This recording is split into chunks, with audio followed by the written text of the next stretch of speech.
Spero di riuscire a parlare e ad esprimermi in maniera, se non comprensibile, almeno simile al solito, perché sono appena tornato dal dentista che ha pensato bene di farmi un'anestesia al lato destro della bocca, per cui mi sembrava che questo appartenesse fino a qualche secondo fa al mio vicino di casa, sì, lo stesso che si è infettato con un ransomware qualche giorno fa e che mi perdonerà se continuo a citarlo nei video. Ma veniamo all'argomento del giorno. Che cosa è successo? Che il team di sicurezza di Google ha individuato e prontamente posto rimedio ad una minaccia che però purtroppo non riguarda solo Google Chrome ma anche altri software che ancora non sono corsi ai ripari. Quindi, senza perdere altro tempo, andiamo a vedere di che cosa si tratta e come possiamo rimediare. Allora, ti senti pronto? Iniziamo! Recentemente alcune testate di settore sono uscite con dei titoli piuttosto sensazionalistici come questo che stiamo leggendo. CCleaner e tanti altri programmi sono esposti a malware. Ecco la lista dei programmi infetti, ci dice la rivista Player.it. Invece la rivista TechnoGuide ci dice che sono svelati i programmi infetti, che CCleaner e altri software sono a rischio malware e ci propone anche in questo caso una lista completa. Però a mio avviso bisogna fare un attimo di attenzione, perché queste testate giornalistiche stanno facendo sicuramente in buona fede un piccolo minestrone, perché in realtà quelle di cui si va a parlare poi negli articoli che ti lascerò in descrizione sono due minacce completamente diverse e che in modo diverso vanno trattate. Guardiamole nel dettaglio.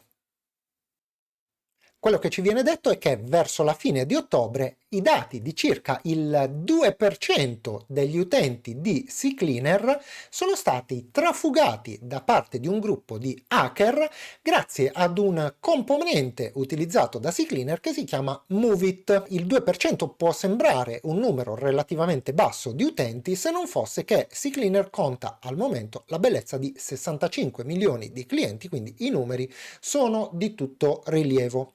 Il mio consiglio quindi qual è?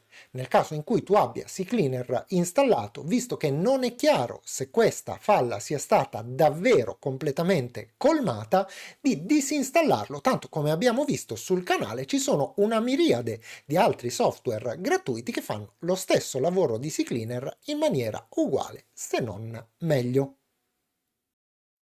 La seconda parte invece di questi articoli ci informa che Google, attraverso il Threat Analysis Group, ha individuato diverse problematiche prima che queste potessero porre a rischio i sistemi ed ha pubblicato delle patch in merito. Purtroppo queste problematiche tuttavia riguardano un sistema che si chiama WebKit. Che cosa sia il WebKit possiamo vederlo attraverso la pagina ufficiale di questo componente, che ci informa che il WebKit è il motore per i browser utilizzato da Safari, Mail, App Store e molte altre applicazioni su macOS, iOS e Linux, che serve alla renderizzazione delle pagine. Renderizzare una pagina o un qualcosa significa generare un'immagine. Quindi questo WebKit è il motore che ci consente di mostrare le pagine all'interno di questi browser. Quello che tuttavia apprendiamo è che mentre Google subito dopo aver pubblicato la notizia ha pubblicato altrettanti aggiornamenti che risolvono la bellezza di 7 potenziali problematiche legate ai malware che non sono mai state rese pubbliche prima dell'emissione di queste patch, Apple invece è rimasta un passo indietro e sta tuttora lavorando per risolvere la situazione e ha anche pubblicato una dichiarazione per rassicurare i propri utenti. Quindi la situazione qual è? La situazione è che se utilizzi Google Chrome o uno qualunque dei Chromium puoi procedere manualmente all'aggiornamento, come abbiamo già visto tante volte. In ogni caso, se non ricordi la procedura per effettuare l'aggiornamento di sistema su Chrome e su tutti quanti i Chromium, sappi che è davvero semplicissima.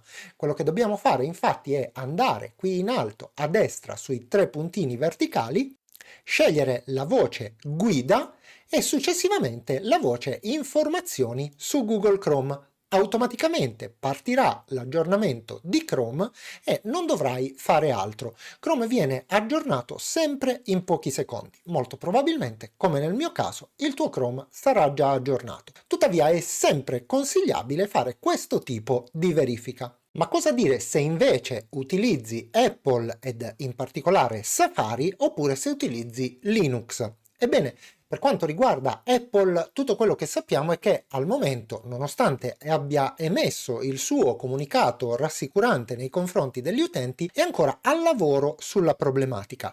Per cui il consiglio è di evitare per quanto possibile di utilizzare queste app a rischio e in particolar modo Safari, preferendogli per il momento Firefox, Chrome o altri browser. Per quanto riguarda invece Linux, non sono state fornite ulteriori informazioni da nessuna delle distro che ho controllato, per cui la raccomandazione generale è di effettuare manualmente degli aggiornamenti con cadenza perlomeno quotidiana. Come ormai ben sai, preferirei trattare tutt'altri argomenti nel corso dei miei video. Tuttavia, ogni volta che mi imbatto in una notizia che merita diffusione, mi sentirei in colpa a non riportartela perché a fronte di pochi semplicissimi accorgimenti, come hai visto, possiamo evitare dei grandi pericoli. Quindi un po' di pazienza e affrontiamo anche queste. E siamo giunti al termine anche di questo video, ma come di consueto ci tengo tantissimo a ringraziarti per la tua piacevolissima compagnia, salutarti e darti appuntamento, come sempre. Alla prossima!